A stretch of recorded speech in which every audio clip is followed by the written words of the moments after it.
one to wrap. Thank you, Cynthia. So let's call the meeting to order at 6:02, and then I'm just going to go around my screen as order. I'll call on everybody to introduce themselves to our two new members. So the first person on my screen is Cynthia. So if you want to say hello and introduce yourself, that'd be great. Hi, yes, great to see everybody. I know Kristen a little bit at least. Valessa, nice to meet you. Cynthia Van Zelm, I'm the director of the Mansfield Downtown Partnership, and then I also work on economic development townwide and staff the EDC. Welcome. And next I have Linda.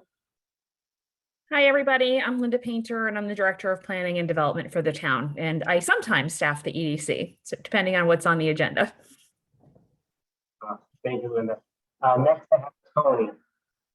Hi, I'm Mayor of Mansfield, which doesn't mean very much. I'm on the town council. I've been on the council for over a decade. Deputy mayor for a number of terms and mayor for the last 2 years. And you'll see my name on the ballot because I'm running again. Kristen, are you related to, you've got to be related to the Delys, but to which Delys? Well, that depends on which Delay you would like me to be related to, Tony. I bought the land from one of them, so, and we're very happy here. So I'm working with a staff member named Delay, who I'm also very happy with. So I have no unhappinesses with any Delays. So I am married to Derek. ah, okay. Well, welcome. Yeah. Glad to have Thank you very much. Thank you. Next I have Lane. Hi, Lane Watson. I'm an attorney. I actually work in Hartford for a firm called Day Pitney, and it's great to have you both join us. Thank you. Thanks, Lane. Shiaka? Yeah, I teach at Eastern Connecticut State University. I teach finance courses there. I thank you for joining us. Welcome. All right, and then Kristen. Sure. Thank you so much for the warm welcome, everyone. My name is Kristen Delay. I've been a resident here for 13 years, and I'm an audiologist, and I'm co-owner of the New England Center for Hearing, which is in Hampton at this time. Thank you. And Valessa. All right. Hi, everyone. Valessa Zuderklein. I moved here July of 2020, so I'm a relatively new resident. Let's see, I am currently a stay-at-home parent, but was previously a solar and wind developer in New York and then down in Annapolis, Maryland. My husband's at UConn, and I will probably be back to development shortly, but not quite sure when. So. Well, thank you both very much for joining. We're really excited to have you here. I think Cynthia probably distributed the agenda to everybody, so we're going to start going through that. First thing on our agenda after the roll call. Yep. Tony?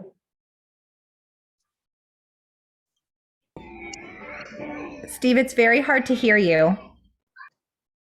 Get closer to the mic. Is that any better? No. The no was better.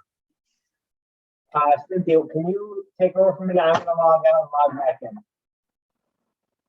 Sure, I can do that. Thanks. So I think we did not get any public comment before the meeting. So I think we can move on to approval of minutes. So we have 2 sets of minutes in front of the EDC. If I can ask for a motion to approve, we'll do them individually. So motion to approve the July 15th minutes. Cynthia, you're going to need Steve for that vote. You are correct. Okay, we'll defer the minutes. Thank you, Linda. We'll defer the minutes. Sorry for the buzzkill.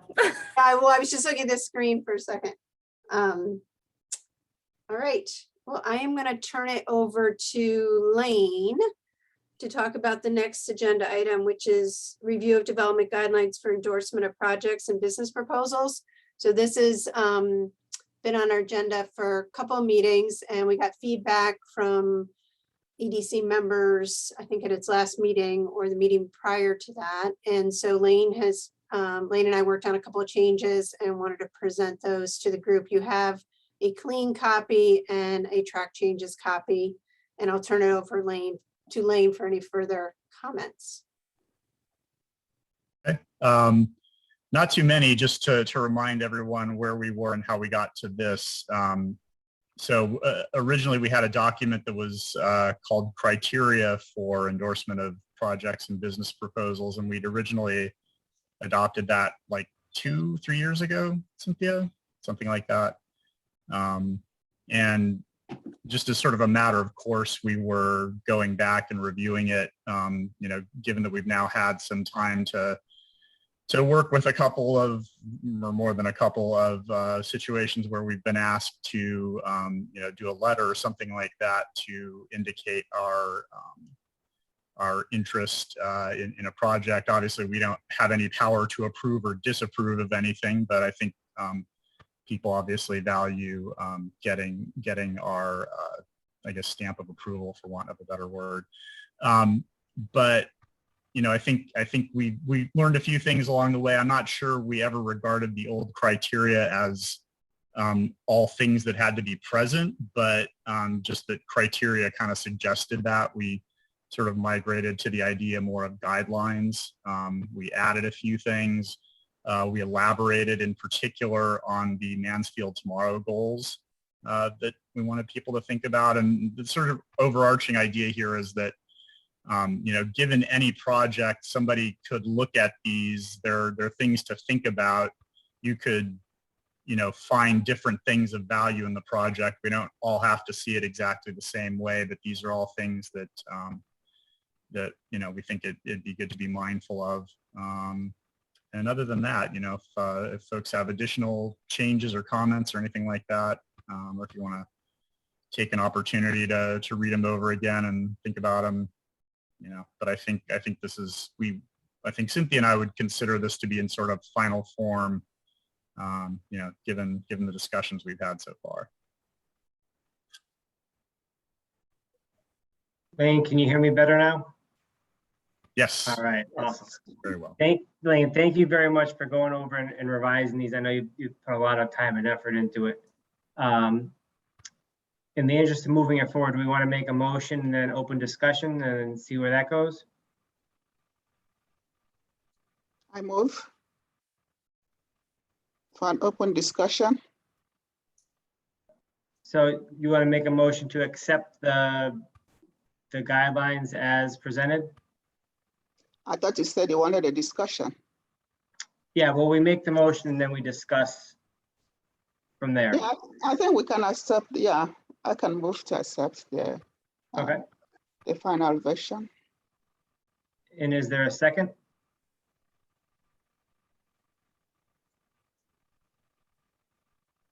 I guess I'll second it if it's not too interested. No, that's perfect. All right. So further discussion. Any discussion on this, Shaku? Did you want to say something? No, I think it's okay. We have gone to and fro on this, and I think we can accept this final version.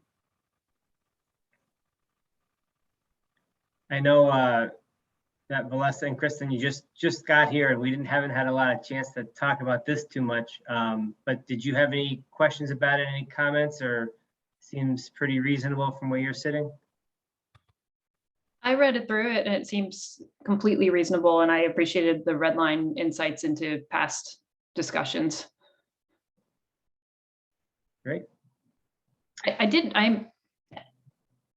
there a history of conflict around endorsements, or is it just a general useful tool?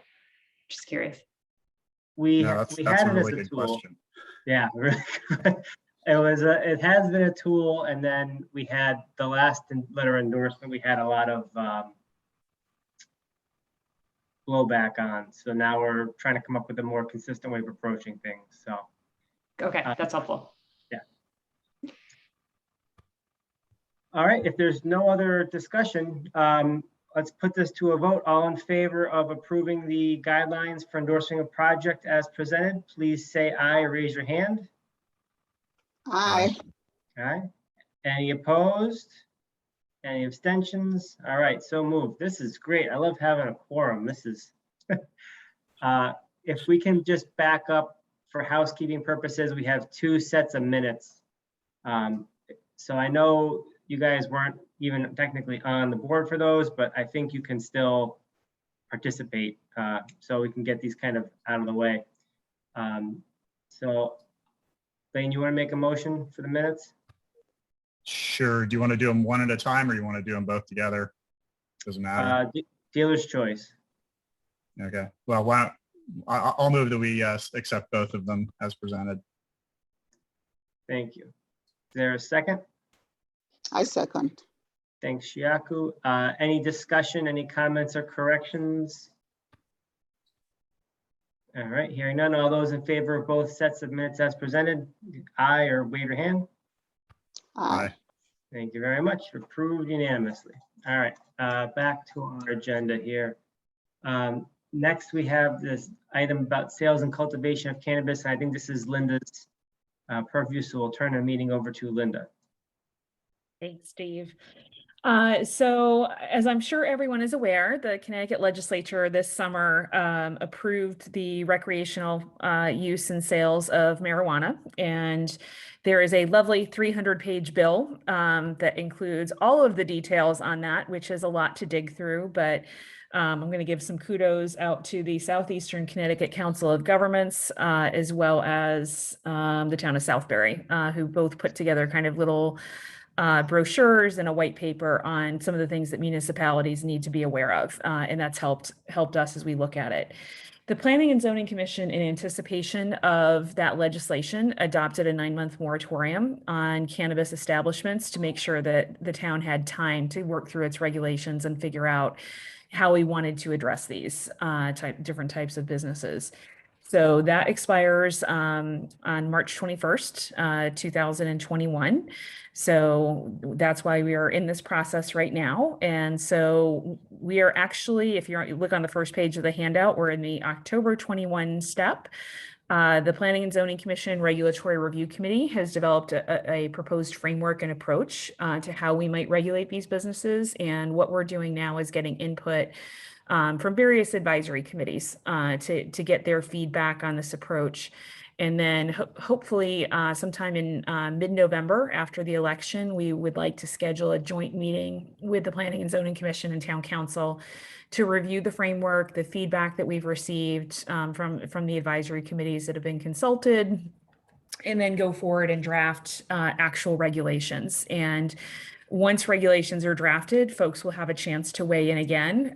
We just did not want to go down the path of writing regulations only to have people say, why on earth are you even considering that? So we thought we'd start by asking the question. So just to kind of go over the handout has some of the key terms and definitions. The types of businesses we're anticipating would be regulated by the Planning and Zoning Commission. The town council itself, through its ordinances regarding smoking and things of that nature, may need to look and see if they need to make any changes in terms of use. The couple of things that I think this commission may be interested in. One is, I know that a lot of folks, we've gotten at least one letter from someone who says, oh, in Massachusetts, this town was able to get this, and this through a host community agreement. The Connecticut version specifically prohibits host community agreements. It basically says host communities for certain types of businesses, basically retailers and micro cultivators. We are allowed to receive 3% of the gross receipts. They lay out a process for essentially obtaining those. We do have to invoice for it within a certain time period after receiving the information from the state. And it does limit the use of the funds to certain activities. So that is basically, in lieu of having that host community agreement, we can use it to do streetscape improvements in areas where there is a cannabis retailer, hybrid retailer, or micro cultivator. We can fund education programs, youth employment and training programs. We can do services that are released from the Department of Corrections on probation or parole that live in the town. We can fund mental health and addiction services, youth service bureaus, and municipal juvenile review boards, and efforts to promote civic engagement in communities. So that is the list of categories on what we might use money for. The other piece that we can do, and it has to do, it's within the first 30 days of opening, we can recoup public service costs or public safety costs up to $50,000. So, and that's the other financial benefit that the town can seek from a retailer. So there is also a provision, while we're going to be talking tonight about what the Planning and Zoning Commission has proposed as a framework, there is a provision that if 10% of the registered voters in the community petition the question of whether or not to allow the sales of cannabis in the town can be put to referendum. So that's something that, we'll see if I think that the longstanding members of the commission are very familiar that used to be the procedure for changing how we, the types of alcohol permits we were allowed to issue. So that was literally how you established your permits in the past, whereas now the way they've set it up is the town can adopt regulations, but the citizens can say, you know what, no, we want to essentially overrule that and go to referendum and make a decision on retail sales. So in terms of the zoning regulations themselves, what the commission has looked at this basically in terms of different types of facilities. So, and the discussion they've had when it comes to producers, and producer is defined under state law, is the facilities that are doing production for medical marijuana currently. Cultivators, so that is, coming out in this new law for any type of growing and propagation of cannabis, and micro cultivators. And the difference between a micro cultivator and a cultivator really comes down to the square footage of grow space that you're allowed to have. And so what you'll see in the chart is that they may want to prohibit the cultivation. And one of the main concerns that the members have had is really about impacts, and particularly with regard to odor. And so, right now they're kind of leaning in we're not sure we should allow this. But if they were to consider it, the areas where they might be open to it would be down in the commercial zone around Eastbrook Mall, the commercial zone at Four Corners, and the institutional zone, which is basically UConn's campus, town hall, community center, Depot campus, and I think maybe the Route 6 right of way. So kind of those are the areas. Again, it's really at this point, before they move on that, they would like to tour a facility if we can arrange it, and also understand from host communities to those production facilities what impacts they've had in the community, especially in terms of odor. That has been one of the big questions that they've had. When it comes putting it, sorry, but wouldn't putting it in a more densely used part of town just make the odor a more of an issue? Well, I think part of it is that I believe these facilities, this isn't like don't think of this as growing out in a field. Think of it as this is probably going to be an enclosed building with a lot of security. So they're also looking at character. So the odor we're assuming really would need to be something that's being addressed in the facility itself. That's one of the things we'll have to confirm, but the examples of the production facilities that I've looked at online all seem to be interior. And again, just being familiar with the security that was required at Nature's Medicines, which is the medical marijuana dispensary in town. I would find it hard to believe that they would allow you to grow this cannabis in an open field or a greenhouse that could be easily accessed. Thank you. Yeah, so I think they were also trying to keep it out of the more residential areas. So again, at this point, they're kind of leaning on we're not sure we should have this here. That we should just prohibit this, but and that may be an initial approach, but again, they really wanted to learn more before they consider allowing it in town. In terms of dispensaries, their suggestion for that is to limit it to essentially what we call our planned business areas. So Eastbrook Mall, downtown, so that we have Stores Commons and University Plaza, which is right next to Storage Center. That's where you see planned business 2. And then there's a small building next to the parking garage that fronts on Dog Lane that would apply to. The Four Corners commercial area, the King Hill Road commercial area, Perkins Corner, and then the Storage Center Special Design District.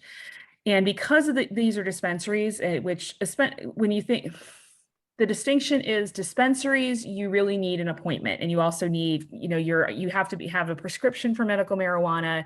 It's not something where you're walking in. It's not a straight retail business. You don't get into those facilities without someone knowing that you're coming. I think both Cynthia and the mayor were on our tour of Nature's Medicines and can attest to the level of security that we experienced going in. And so their suggestion was that if it's in an existing building in one of those districts, to just permit it by right. In other words, just move into the building. They don't need to see it.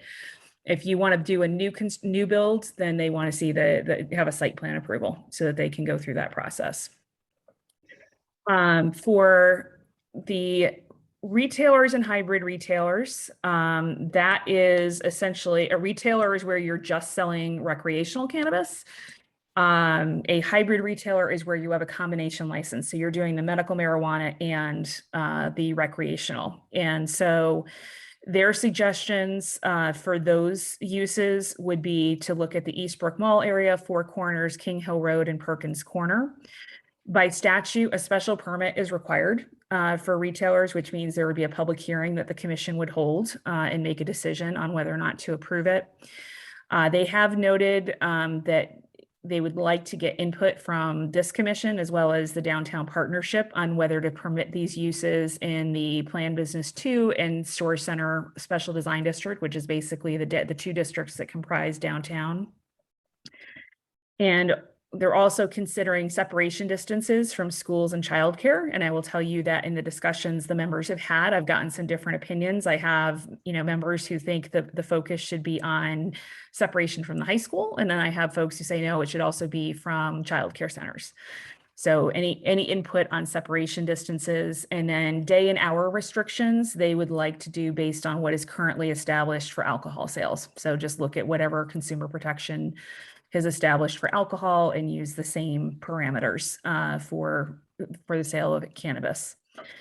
So that is your retail component.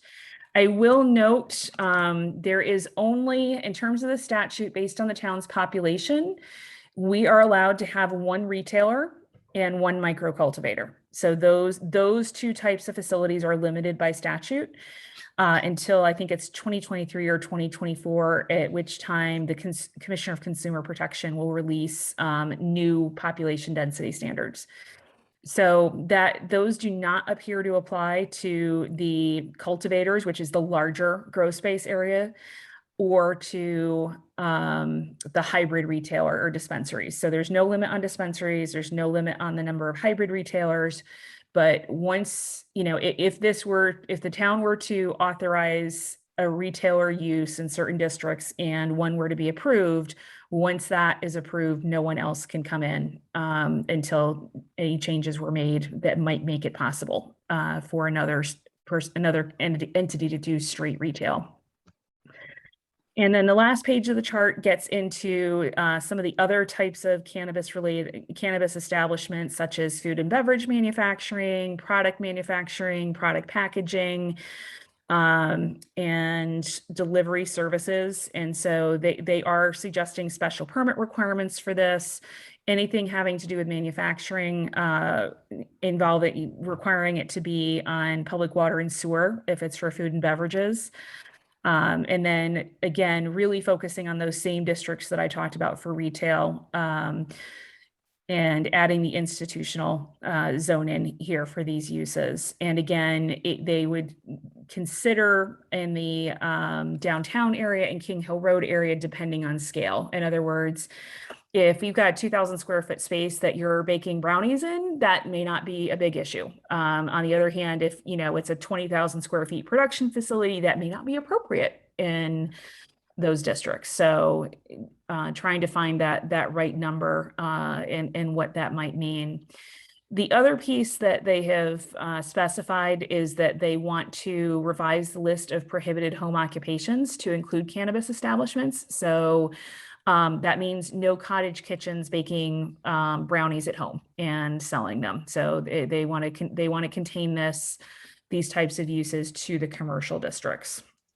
So, and I think the only other use is laboratories that do the testing to make sure that your plant or your product meets the state requirements. And so that they would allow wherever labs are currently permitted, which is not a lot of places. So that they are looking at where to allow research labs in the future. But the thought is being if we're allowing research labs for other purposes, then a lab that is licensed to provide the analysis of cannabis to make sure it meets statutory requirements would seem to make sense. So I apologize for that very long explanation. Linda, thank you. That was fantastic. That was very helpful. Can I ask one question? Did you talk about delivery services? Oh, I may have skipped over that. So delivery service. So one of the things that I will note is we cannot prohibit. So even if the town says, we don't want these establishments, we don't want to allow sale anywhere, we cannot prohibit someone from delivering cannabis to a resident. So if you live in Mansfield, even if the town says, nope, we don't want to allow sale, you can order it from somewhere else and have it delivered. The delivery service, they have identified that as a special permit, again, in the Eastbrook Mall area, Four Corners and Perkins Corner. And the idea there is, quite frankly, is if you're dealing with a number of vehicles. So if you have a delivery service with a number of drivers and vehicles, that they want to see that in a commercial district. But with delivery services, the reality is they're not storing anything. They're literally going to a cultivator or a producer or a retailer and picking a product up and bringing it to another location. So they're not selling anything. They're literally transporting it and delivering it. I'm not even sure where to start with this one. This is definitely outside of my wheelhouse or comfort zone. Linda, what was the piece that you said they were going to be looking to us for our feedback on? Well, I think they're looking for feedback just in general. And I will tell you, I've done this presentation with two other committees, and they have both struggled with this. It's at a conceptual stage. And I know the Agriculture Committee, when we talked with them, I think they were struggling not having regulations to look at. And I was trying to explain, we didn't write regulations because we didn't want to go down a path of writing regulations if people really said, we don't want to allow this. I mean, saying we're going to prohibit something is very easy to write. Writing regulations that say, okay, you have to be X number of feet from a school, these are your hours of operation, these are the locations, takes some more effort. So, I think the first thing is, does it make sense in terms of, looking at allowing retail sales of marijuana by special permit in commercial districts? The particular location where they were looking for specific input from the downtown partnership and the EDC was in the downtown. So is that someplace where we should consider allowing retailers, hybrid retailers, and then a small scale product manufacturer, be it food or beverage or other type of product. And then, but again, I think the first general question is, kind of where and you may not come at this as a commission, you may come as just residents, how do you feel about this? Is this something that you're open to? Do you have concerns about allowing these types of establishments? Really what we're trying to do is get feedback right now so that when the council and PZC meet, we can say, okay, this is what we've gotten so far. And we haven't so far had anyone come out and just say, no, we think this is a horrible idea. A lot of it has been, we want to see more specific details that we can comment on. And I know the university, I think that the challenge there is that that's such a large organization that they felt a little put on the spot and said, you know, their representative to the town university relations committee was like, I can't speak on behalf of the university on an issue of this this nature without going back and speaking to other folks. Tony? Can I ask a question? I assume that given the size of the various populations, that outside of medical marijuana, the majority of recreational users will come off of campus, whether we're talking about students or staff or faculty. Is there anything in the law that would allow University of Connecticut to open a retail store on campus for marijuana? I don't know. I'd have to check for that because we were looking at municipal regulations since we don't have control over state property. I didn't even look at that. So I'll have to look in the law to see if there are restrictions on state property. I mean, they might want to scarf up the profits from it themselves. It denies us tax revenue, but it also keeps it away from the high school, which is one of the, I would assume, is one of the real concerns. Maybe it would make sense to put it over at Four Corners rather than in downtown stores. I think there's going to have to be one here because there's going to be a real market. And I would rather have people able to walk or take a bus to the retailer rather than drive all over Eastern Connecticut to find it. And we know that there are going to be one or two in Willimantic anyway. Can I ask a question? Yeah, if it's a law, why can the town vote to oppose it? So the statute just legalizes, it basically says it's now legal to, this is something you can now do in the state of Connecticut, whereas previously recreational use of marijuana, sales and use and production was prohibited. So the state is basically saying, yes, we will allow it, but they're leaving it up to individual municipalities as to whether or not they want it. And so individual municipalities can say, yes, we want to allow sales. No, we don't want to allow it. And so it's giving us the ability to determine, you know, what we want to do within certain parameters. So a citizen living in Mansfield cannot sue for a denial of a right that has been approved by the state? The right is to be able to consume it. Then the right is not to be able to have a business that sells it.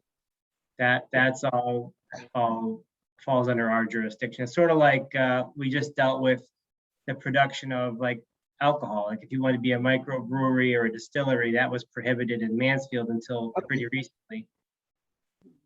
Yeah, so to Steve's point, similar to alcohol, the town has the ability to limit the types of sales permits for alcohol that it allows. And that, you know, we've been a damp town for many years. We continue to be. The council, you know, has a committee that's going to be working to examine every type of permit that the state authorizes for sales of alcohol. But again, I think that's one of the reasons, Chiaku, that they basically have said you can't prohibit someone from transporting or delivering cannabis just to a resident of your community. So that's something that towns cannot do. We cannot say, we can say we don't want an establishment that sells it here. We can say we don't want an establishment that's growing it. We cannot prohibit the delivery. I believe that the statute includes personal growing provisions. So I want to say it's up to 6 plants that individuals can grow, you know, that you're allowed to grow personally on your own. So this really gets into kind of the land use of the business type and saying, you know, do we want to allow this? And the state is allowing communities the option. And what they have limited is certain types of establishments are limited based on your population. And so based on our most recent census population, you know, we're over 25,000, and you can have one one retailer and one micro cultivator per 25,000 people in population. To be honest, I don't know. I will say it doesn't apply to us, so I haven't had to worry about it. For, you know, the town I live in Coventry, the question, I'm not sure what the legislature was trying to do. I don't know if they were trying to say, oh, you have to have at least 25,000 people in order to even have one establishment, or if it was, no, you know, it's one, you know, up to the 25, and it's just not clear in the language to me. But again, it doesn't affect Mansfield because we have over 25,000. So, you know, we are limited to they've said no more than one, similar to the way in which they limit the number of package stores based on your population. Okay. Thank you. So I know we're definitely not going to have a position on this tonight. I think, you know, something we'll all have to kind of reflect on and do some research on. But if anybody has any other questions for Linda tonight, now would be a good time to ask. Otherwise, I'm sure this will be on our agenda. Melissa, go ahead. I have a couple questions you may or may not know off the top of your head. You mentioned the hybrid stores. Do we know anything about how many stores are hybrid in Massachusetts, or how? I don't. Yeah, and again, I'm not sure how similar this is to Massachusetts. You know, I think I know in the discussions the commission had, you know, that their assumption was, well, if you know, we have one dispensary in town presently, and so their assumption was, well, if you already have your license to sell medical marijuana, they're assuming that you're going to want to expand to recreational.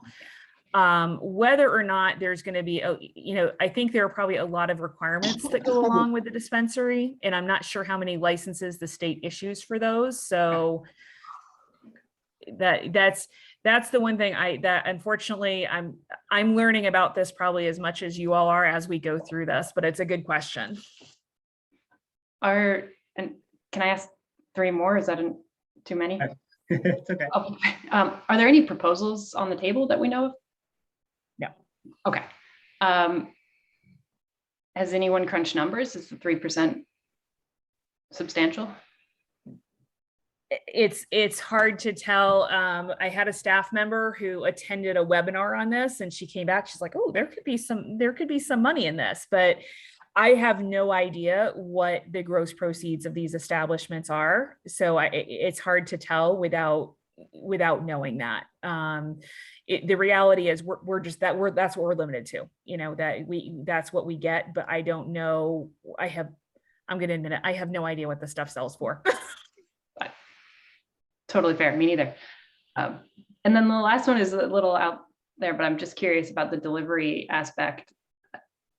Is it like Uber Eats, or are they in this business, or?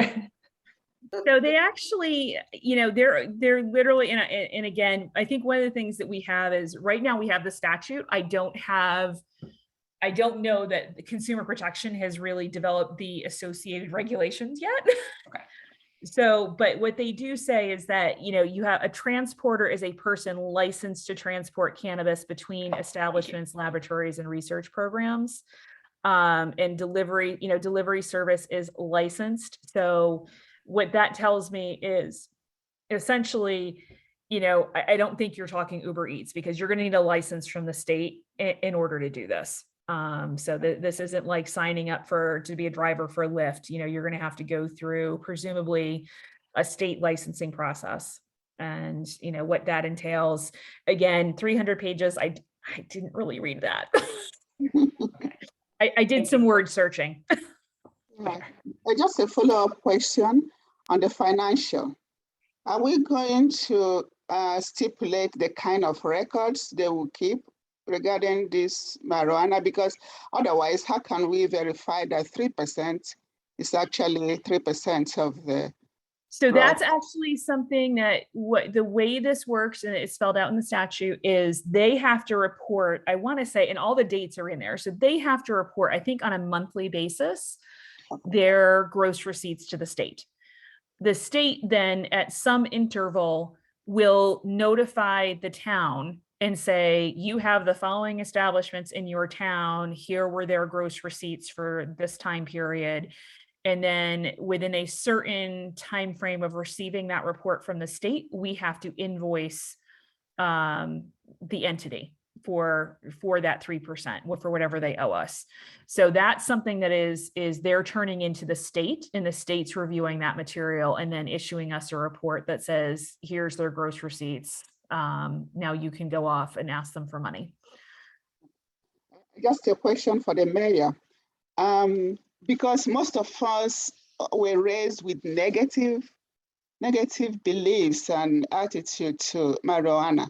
Is there any plan to invite people who know more about it, because they are kind of suggesting the reason why many states are approving this is for health reasons and for relaxation reasons, etc. Are we going to be listening to some experts speak to us about this, or do we just rely on our own research and opinion?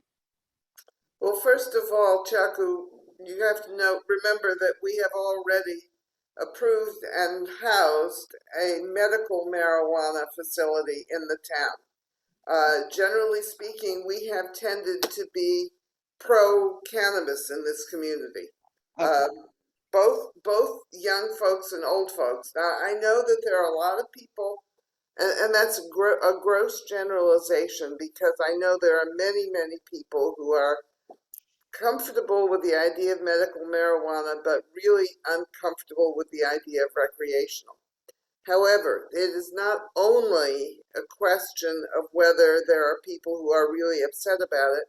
The problem is that we are going to be very shortly surrounded by states where recreational marijuana is easily available. Already, there are large numbers of Connecticut residents traveling to Massachusetts to buy medical marijuana.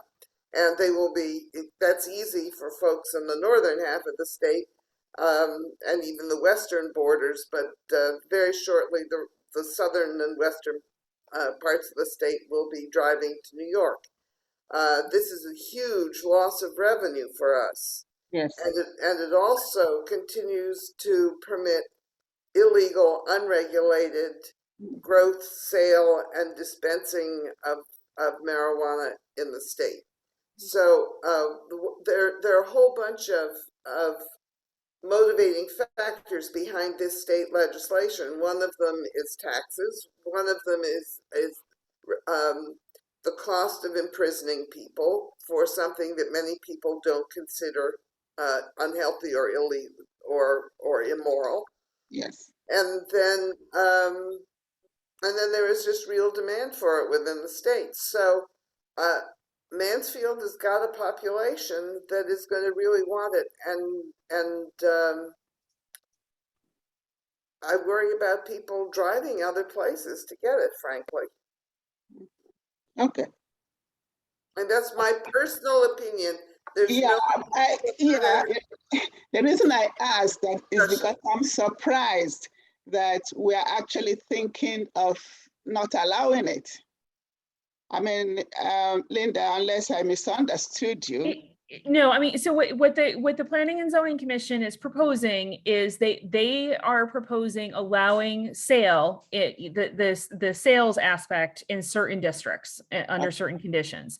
Where they are more leery is on the cultivation. That's where they're leaning towards not allowing it. There are locations where we're like, I kind of pushed them and said, if you were going to allow it, where might that be? And so they did identify a few districts. But again, I think on the cultivation piece, they're really going to be looking for some more information on impacts. You know, one of the main concerns is odor, and there may be security concerns when you have a large, if you have a large grow space in terms of security and impacts such as that. So that they want to do more research on that. But in terms of sales, they're proposing to allow it. Again, and while they're requiring us, I think they would require a special permit. They're requiring special permits for most of these establishments. The statute actually requires that for retailers, we have to require a special permit. They're like, we're actually, which is unusual. Usually it's up to a town whether or not we want to require a special permit. And a special permit is essentially It requires a public hearing, so it's not something the commission can do without hearing from the public. And two, it also there's a level of discretion where the commission's really looking at the specific location where you're proposing to do it, and does it make sense? Are there, or are there going to be negative impacts? And so it gives them a little bit, some discretion, and as they start, and they can look at it on a case-by-case basis.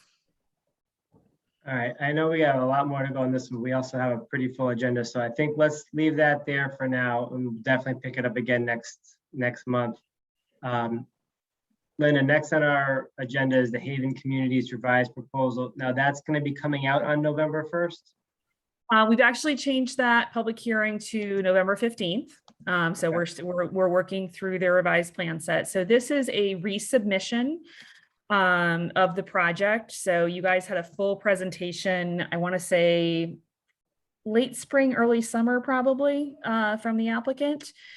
And I think, as everyone here knows, there had been a pending appeal of their wetlands license. And while they had opened their hearing with the Planning and Zoning Commission on the project, they ended up kind of putting things on hold while they were, trying to work through to see if there were any settlement options with the university. In the meantime, the university has now dropped its appeal of the wetlands license. And so they're moving forward from a state statute standpoint. The reason they withdrew is because they were running out of time. The statutes tell us we have to do certain things within certain timeframes, and applicants can only extend them so much. And so if you run out of time, you have to essentially withdraw and start again. And so that's where they are right now.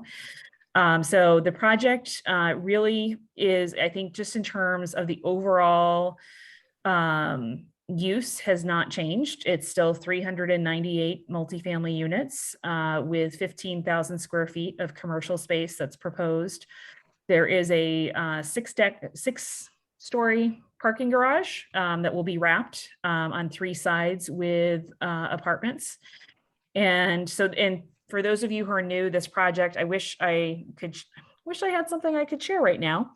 But we can send you a link to the story map where you can actually see some presentations.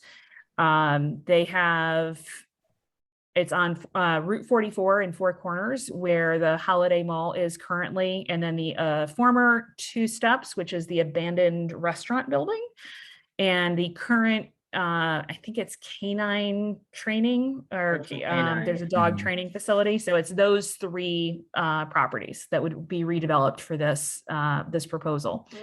The main change that they have made since they presented to you is in how they're planning to do their affordable housing.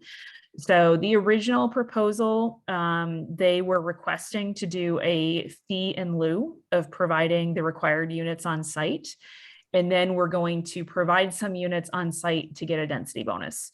In talking, we've talked with them and noted that we thought that the commission was going to have some concern that they really wanted to see on-site units, and suggested that they reverse their approach to essentially doing the on-site units as required, which would be 10% of units that are affordable to households at 80% of median income, and 5% of units that are affordable to households at 120% of median income. And they've switched their proposal, so they will be doing those on-site units, and they're now proposing to do a fee to get their bonus, their density bonus. Okay. Well, we can go over that once they present next month, and then we did not schedule a presentation for them because they've already been here. Not present with them, but just we can review once they present their thing at the. Yes, the public hearing is on the 15th. I don't expect it to close that night, but it could. So that's always what I have to remind you guys, is that once a hearing is closed, you cannot comment. So if you wanted to comment on the project, I would recommend doing so before the 15th, just to be sure that it's something that we can actually provide to the commission. Okay. So I'm sorry, Steve, can I ask a couple of questions? Because I have also, in a parallel track, been getting requests for a meeting of the water board, Yep. advisory board about this. They haven't set one yet, but I think they will. So my first question is, has Mansfield designated any more of its slots to be filled on the committee or not? They have not. Apparently there's not been a lot of interest, because I have asked a few times, you know, there's just not been, they've not been able to find anyone who's interested. Okay. I mean, I'll say what I think I've said before, which is it's not a terribly Mansfield friendly committee with just 2 representatives at the moment. So we're kind of shooting ourselves in the foot by not filling those slots. Second thing is, can you tell me what I should expect from UConn in terms of its reaction to it? I can't. I actually was talking to someone today saying, I think this is going to be an interesting meeting, because it'll give me my first sense of where they stand. So, yeah, the university has publicly, in a press release, you know, announced that it was dropping its objections, and they did withdraw their wetlands appeal. Whether, you know, I don't think, I will say this, I can't speak for the university, obviously. I would say, I don't think I would take that as they think this is a great project and they love it and, you know, everything is hunky-dory. I think, you know, there were very strategic reasons for them in dropping that appeal. So I don't know what's going to happen. I don't know if you'll see the same level of opposition that you saw when Capstone came in. You know, so this is actually the meeting. I just was looking today. I think they're scheduling it for next Wednesday at 6 p.m. And so I think as I said, I think it's going to be our first indication of how UConn is going to approach this particular project. What I've told other developers is, you know, yes, UConn has, you know, publicly said we're backing down off our opposition on this. I don't know that I wouldn't take that as they, you know, I think they still have serious concerns with multifamily development off campus. And, you know, I think there's a report later on in the meeting about what we're doing on collaboration, and the mayor, Cynthia, and I can all speak to that. Just to fill in our 2 newest members, there's a water sewer advisory board that's comprised of representatives from UConn, Mansfield, Coventry, Wilmington, Talent, and it serves to advise Connecticut Water on whether or not they should allow hookups for new projects. And the last time we had a meeting there, they were not super excited about connecting to the former Shepherd Capstone property. A lot of people had objections, and we just barely got that by. So if either of you 2 are interested in serving on that committee, we would absolutely welcome your assistance with that one. Lane just, I guess, took a bullet for the team, and he's serving on our behalf, but he could definitely use some assistance. So I would need some clarification, Lane. Where is the opposition did the opposition to Shepherd come from?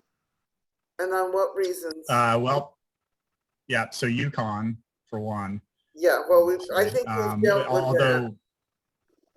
Yeah, Coventry also was not. It was not well. I think Tolland. It was the Tolland representative. Was it Tolland? Okay.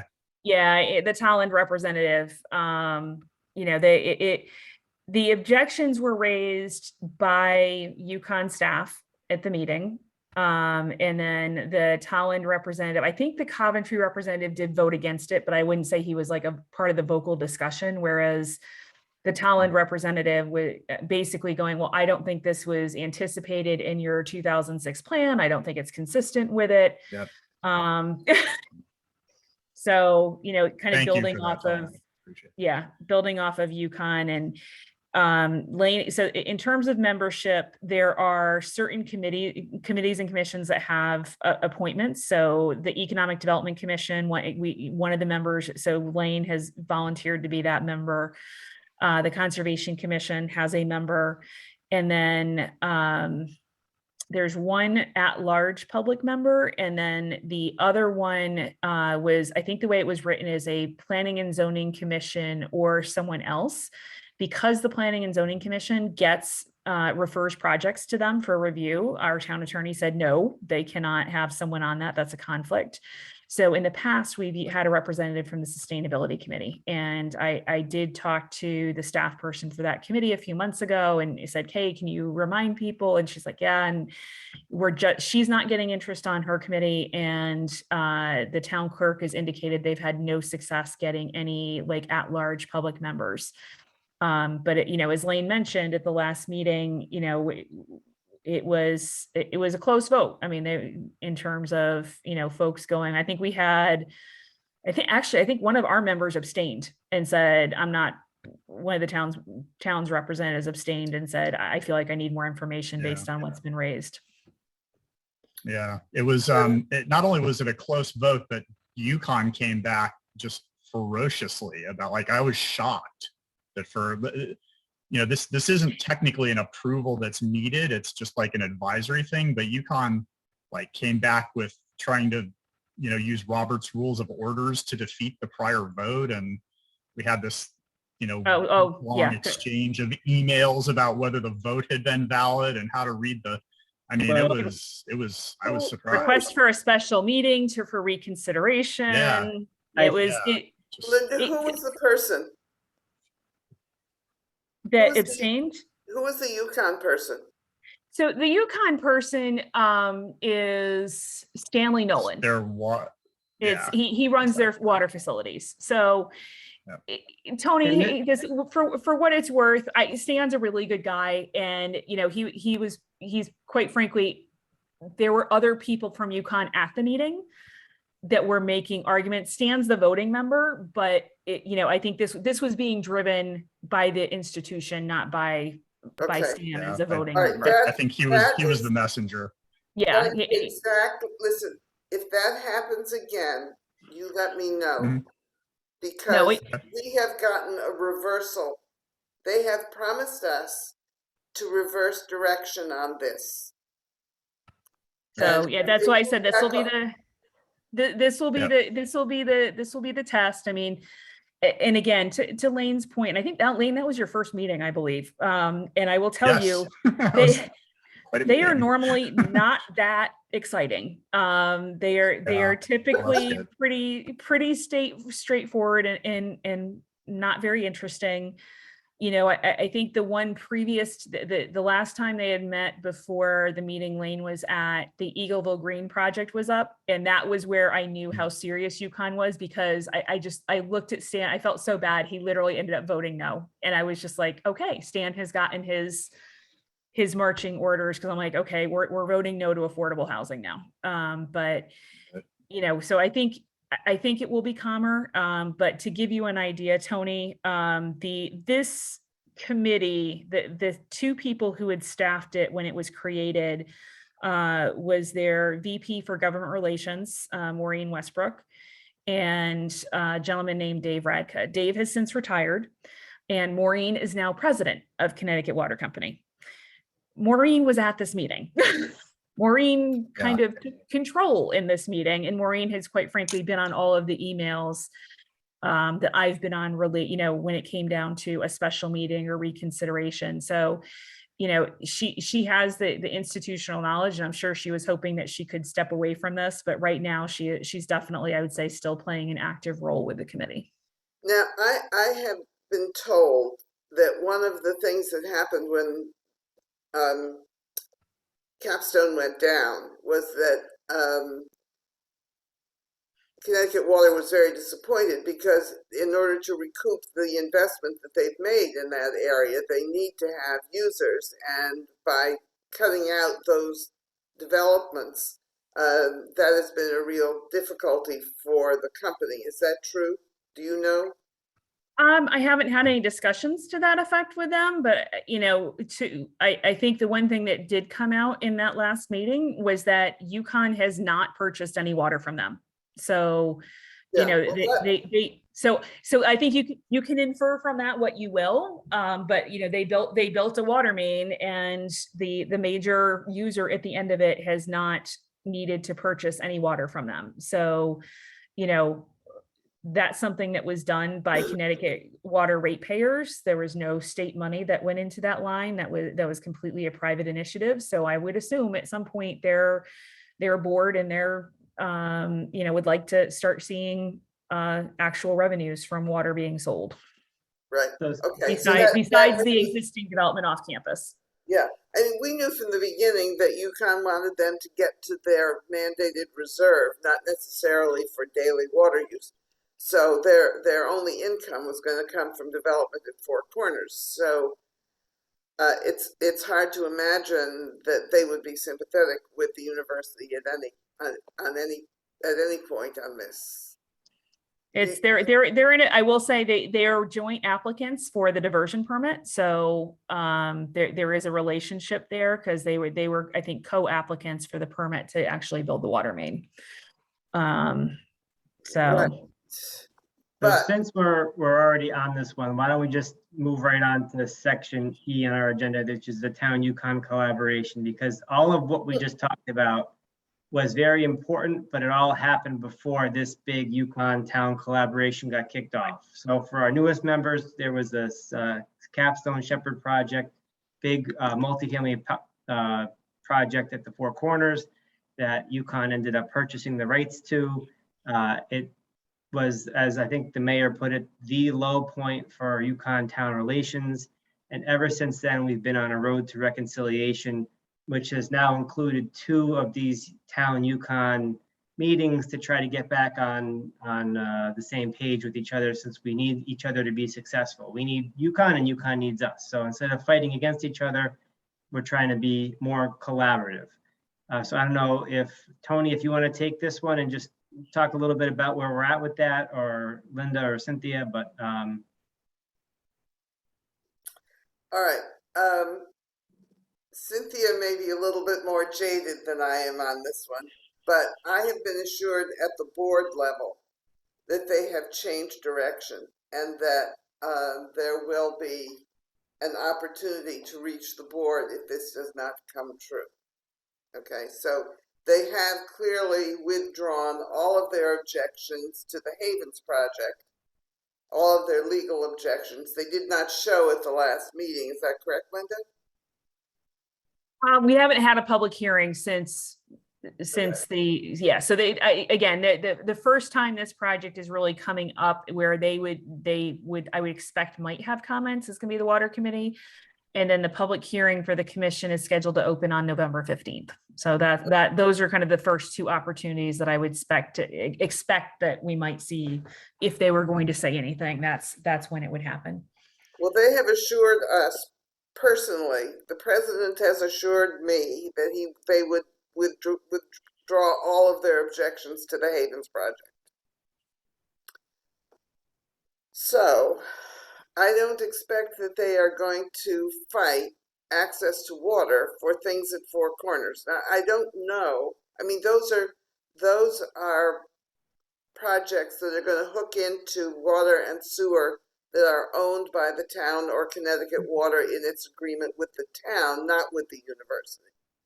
Well, Connecticut Water has 2 separate agreements, one with the town and one with the university. The sewer, we have agreements with the university, but sewer pipes in town are owned by town, and on campus and couple of neighboring historical communities are owned by the university. The university can control what goes into their pipes. We control what goes into our pipes. And those original agreements were signed, including volume amounts of sewage that assumed development at Four Corners and development at the downtown. So they're in this new committee that, this framework committee, we will probably be having at some point discussion about capacity for sewage, which may show itself in some of the downtown, or some of the Four Corners development issues. But I've been assured that the board was really embarrassed when they found out what they had done, and that such in behavior is not likely to recur. However, UConn still relies very heavily on-campus student room and board payments for revenue. So, this proposal to tear down Mansfield apartments and triple the number of beds that are available there is clearly part of what they're doing, but they're also going to be renovating some on-campus sites, dormitories, modernizing. I don't know whether that means renovation or tearing down and rebuilding or what. We haven't seen that plan yet. So they are, I'm not sure whether they're going stabilizing housing on campus, modernizing housing on campus, or increasing housing on campus. But in any case, I don't think they are going to take as active a role in trying to kill off-campus housing as they have in the past. And frankly, our argument to them has been, we want off-campus housing next to the university because we want students out of our neighborhoods. So we're very encouraged by the first two meetings, and we're hoping for a better relationship moving forward. And you can see it in the people who are at those meetings. They are not the people who have been driving us nuts. Great. Okay. So backing up to an item that I'm sure Cynthia has near and dear, Small Business Saturday. Thanks, Steve. So Steve and I spoke briefly about Small Business Saturday. I think most people know that's an American Express program, probably 10 plus years old. It allows people to be neighborhood champions, basically businesses that take on promoting themselves through some of the materials that American Express provides for them. So the partnership has participated in trying to bring businesses into the program kind of under the veil of the partnership with our economic development hat on. And we've had really low response. And it is somewhat, takes up a time. Kathleen Patterson, our office, is the lead on reaching out to businesses. So, some of the things that I think hinder us is that we, in our traditional downtown stores, we don't have a lot of retail. So this really works well in communities where you can go from the bookstore to the clothing store, to the candy shop, and it just doesn't work as well also at obviously some places that have chain stores, like an Eastbrook Mall. So businesses can still sign up on their own, but we'd like to pivot a little bit to go back to some programs that we've done in the past, which is shop local. So, and Linda was involved with that in her office several years ago. By promoting during our winter welcome on December 4th, we're going to do some, we are doing some work, with businesses to have coupons and goodies and things like that, very similar to what we did in the drive-through winter welcome last year. And then Steve suggested, really promoting shopping local versus online when you can. And we had done a pretty successful spend and win program right out coming at the very beginning of the pandemic, where people went to various locations and they received a gift card. We may resurrect that. So, Kathleen and I think there are better ways to promote local shopping over the holidays than sort of this all-out promotion of Small Business Saturday, which I think most people know is the Saturday after Thanksgiving. So I just wanted to report on that, see if there's any comments and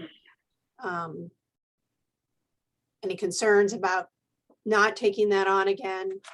And I'll be honest with you, in 2020, the 4 people that participated never picked up their bags of stuff in the office. So I'm just,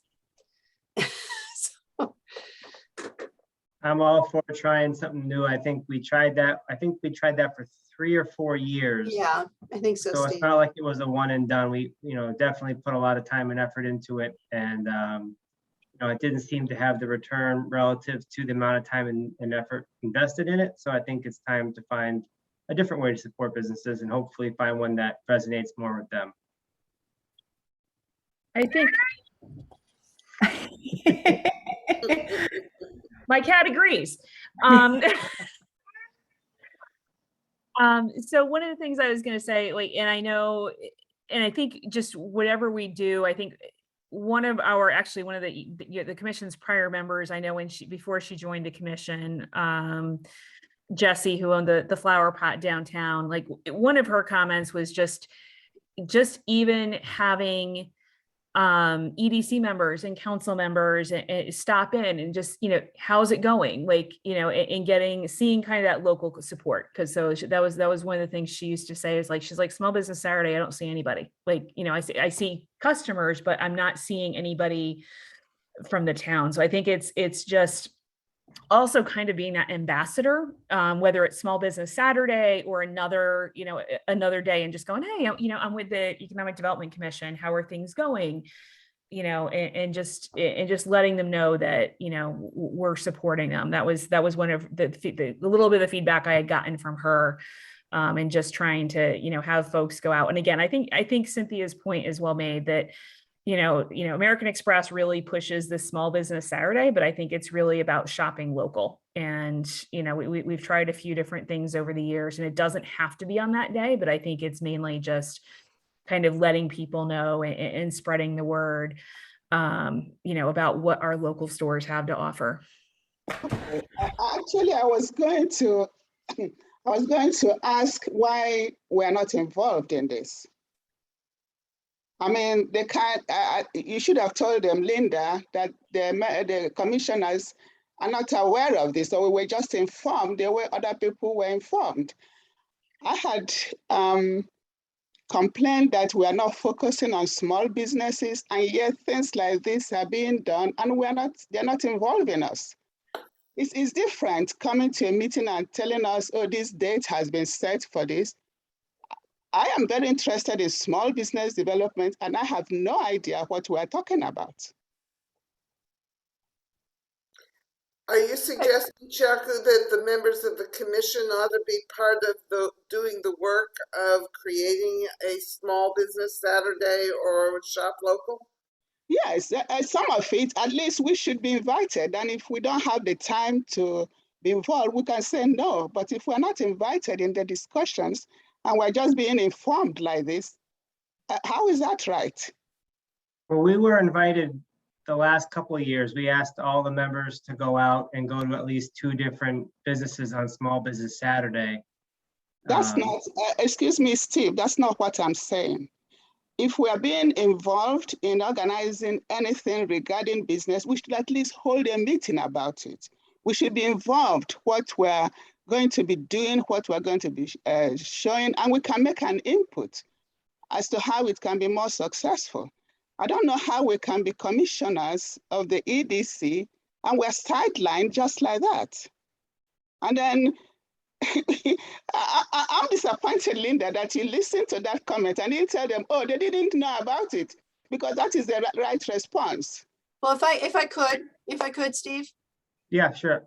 So my idea of bringing this to you was to get feedback.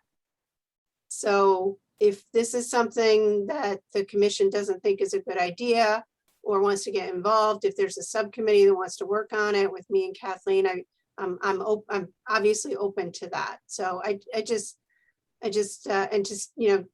was going to say before that what Steve had said in terms of reaching out to EDC members in the council. We directly reached out to people to do as Linda had suggested because of the comment from Jessie. So I know that's different than what you're saying, Chiaku, but I think what I am doing is looking for some feedback. So I'd be happy to hear that. Yeah, thank you very much. But I think it was 2 meetings ago when we're looking at the guidelines, I did introduce my objection that we're not doing much for small businesses. So if the staff have ideas about how we can do more, then we can set up a subcommittee to look into that, because that is more important than the zoning, not zoning, what is it called? There's a committee that has only 2 members. Whereas for the small business one, we can put our heads together, brainstorm. If we can support the idea that you have introduced and maybe make contributions to it, and we can have other ideas. I'm frustrated that the small business is the bane of success, economic success, and we're not doing much for it. And then when the the downtown partnership and the Mansfield town does something, the EDC is excluded and only informed. That is not right. Cynthia, your staff is working on this. Perhaps you could ask for members of a couple of people from the EDC to join you in planning and in planning the project and then reporting back to this committee. Would that work? Sure, I can discuss that with Kathleen tomorrow or Monday. Because I think I hear what Chuck is saying is a legitimate concern. Part of the problem has been that this has been an advisory committee where people haven't been particularly active. And frankly, one of the things that's happened with the partnership is that ultimately, in order to get something done, the staff has to do it. And they can call for help and input and so on, and it just the volunteers show up maybe on the day of the event, but it's very hard to get people who are already employed and stressed and so on to go beyond. So I would take this report from Cynthia to be a request for help and advice and guidance from this committee.